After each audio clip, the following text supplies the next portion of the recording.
Sudah menonton 3 episode dari anime Tojima Tanzaburo Wants to be a Kamen Rider. Dan ini mah anime Kamen Rider yang jelas gue banget.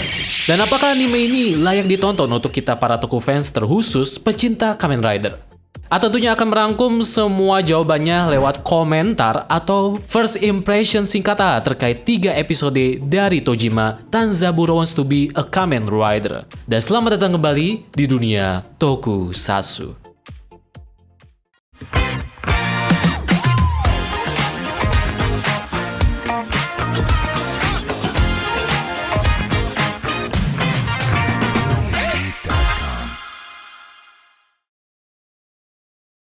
Tojima Tanzaburo Wants to be a Kamen Rider adalah sebuah judul anime yang langsung menarik perhatian banyak orang terkhusus toku fans karena premisnya yang unik dengan balutan nuansa nostalgia tokusatsu yang sangat kental.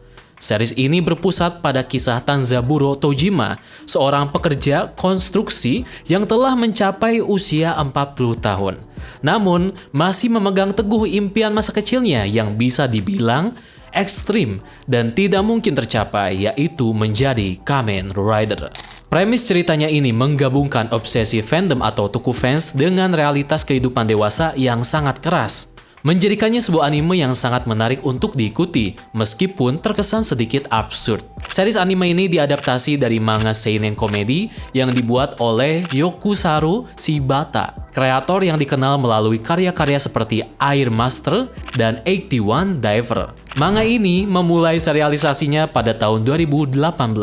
Adaptasi anime seriesnya sendiri diproduksi oleh studio Liden Films di bawah arahan Takahiro Ikezoe, dengan komposisi series ini ditangani oleh Toko Machida. Series ini tayang perdana di Jepang pada 4 Oktober 2025 melalui saluran seperti Tokyo MX dan juga tersedia secara simulcast melalui platform Crunchyroll, atau di Indonesia sendiri ada di video.com. Penulisan cerita Tojima ini menurut AA dibangun dengan cukup baik sehingga penonton mudah terlibat secara emosional. Episode perdana alias episode 1 misalnya ya, menjelaskan dengan lengkap latar belakang Tojima dengan baik, mulai dari masa kecilnya yang penuh semangat dengan tontonan favoritnya yaitu Kamen Rider, pengalaman menyakitkan di sekolah bersama seorang wanita, hingga perjuangannya menjaga cita-citanya menjadi Kamen Rider di usia paruh baya. Anime ini mampu menjaga kepolosan seorang anak kecil atau anak-anak pada diri Tojima, menciptakan cerita emosional yang mudah untuk diserap, sekaligus melukiskan tokoh utamanya sebagai sosok yang simpatik. Hal ini membuat AA dan mungkin kalian pastinya akan bersimpati kepada Tojima yang diperlakukan eksentrik oleh masyarakat, karena niatnya sesungguhnya baik. Tojima yang tulus untuk menjadi pahlawan terasa sangat otentik, membuat ceritanya mengalir dan mudah disukai. Meskipun kepribadian Tojima bisa dibilang aneh, serial ini tidak semerta-merta mengejek pribadinya. Sebaliknya, penonton diperlihatkan bahwa Tojima ini adalah sosok heroik yang sejati.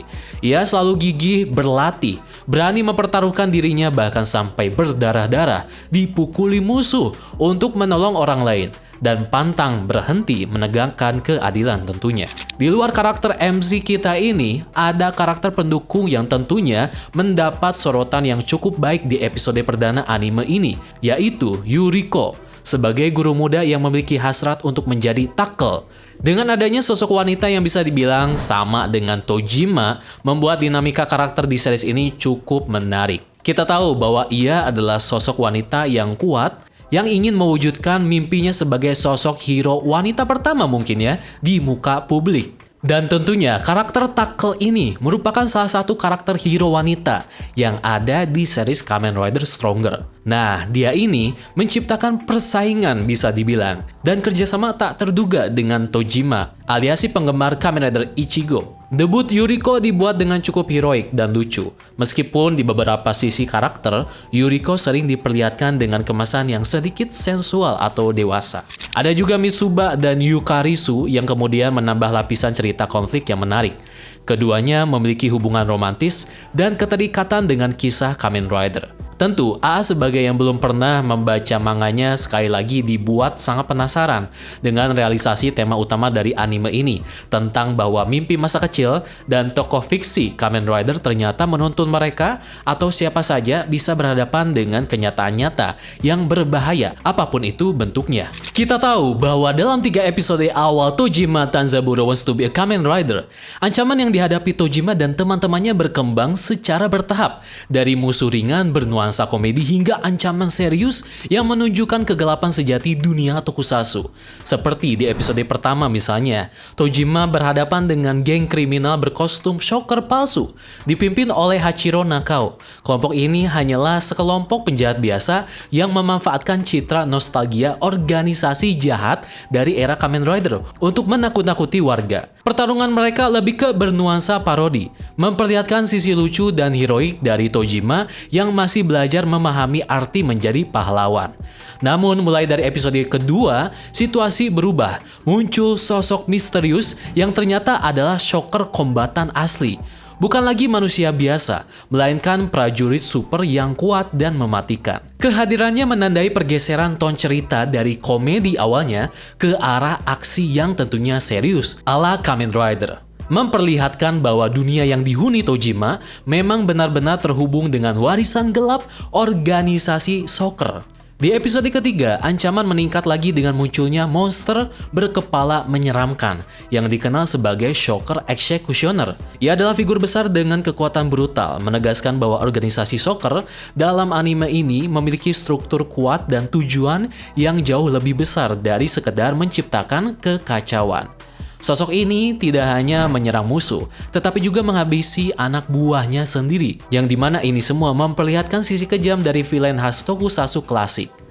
Dan kejutan terbesar datang di akhir episode ketiga, ketika terungkap bahwa Yukarisu, salah satu karakter yang terlihat lembut dan bersahabat, ternyata adalah agen shocker yang menyamar. Pengkhianatan ini menambah lapisan emosional dalam cerita, terutama bagi Yuriko yang mulai menyadari bahwa ancaman bisa datang dari orang terdekatnya sendiri. Itu untuk dari segi ceritanya sendiri. Nah, secara visual seperti yang kita tahu, anime ini digarap oleh Liden Films dengan gaya yang sangat khas bagi kalian yang mungkin pernah mengikuti karya dari hasil studio ini.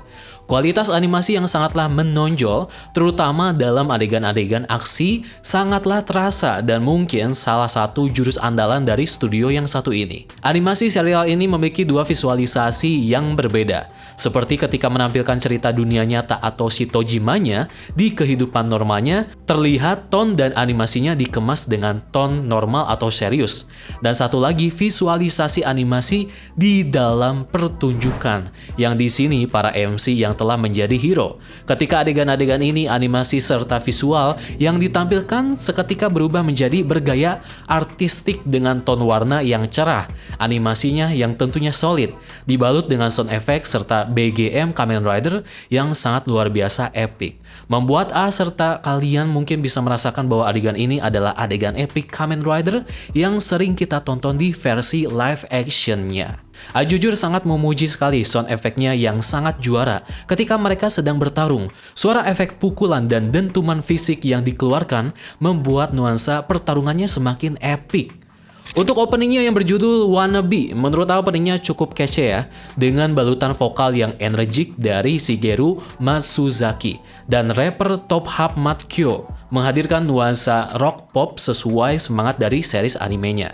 Sementara untuk endingnya yaitu One More Time yang dinyanyikan oleh Teddy Lloyd feat Ryoji Tokito, disusun dalam gaya pop yang ceria. Serial anime ini syarat dengan referensi dan penghormatan kepada waralaba Kamen Rider, lebih dari sekedar mengambil nama. Anime ini mengisikan ceritanya dengan elemen-elemen ikonik.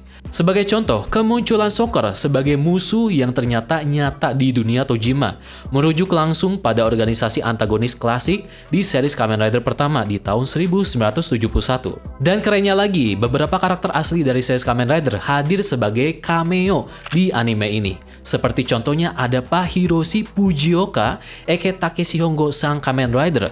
Beliau datang sebagai pengisi suara bagi tokoh tersebut dalam sebuah tayangan TV yang yang ditonton oleh Tojima waktu kecil. Tentu, dengan semua kejutan yang telah diberikan series ini membuat kita toko fans atau fans Kamen Rider menghargai sangat akan series anime ini. Jadi bila simpulkan, impresi A ini bahwa anime Tojima Tanzaburo Wants to be Kamen Rider adalah anime yang sangat layak ditonton. Apalagi bagi kalian yang pecinta Kamen Rider tentunya. Series anime ini sangat berhasil menggabungkan cerita emosional tentang seorang pria dan impian masa kecilnya dengan aksi yang bergaya dan menghibur. Pendekatan cerita yang tak biasa yaitu protagonis utama yang berusia parubaya yang tetap gigih mengejar cita-citanya, memberikan warna baru dan angin segar untuk anime ini. Tentu banyak beragam macam hal istimewa telah tersaji di anime ini. Semua terletak pada kombinasi nostalgia kuat, kekayaan referensi Kamen Rider, dan penyampaian kritis komedi yang cukup fun. Dan 3 episode perdananya telah dengan sukses menempatkan serial anime ini di antara tontonan wajib di akhir tahun 2025 ini. Jadi itu dia sedikit komentar dan impresi pertama akan ketiga episode dari series anime Tojima Tanzaburo Wants to be Kamen Rider. Gimana menurut kalian semua yang sudah menonton anime ini sampai episode 3? Tentu kalau ada waktu, A ingin mencoba untuk mereview anime yang satu ini. Karena jujur A sangat suka sekali akan anime yang satu ini. Jadi mungkin itu saja untuk video bahasan kali ini. Terima kasih yang sudah menonton dan sampai jumpa di video selanjutnya.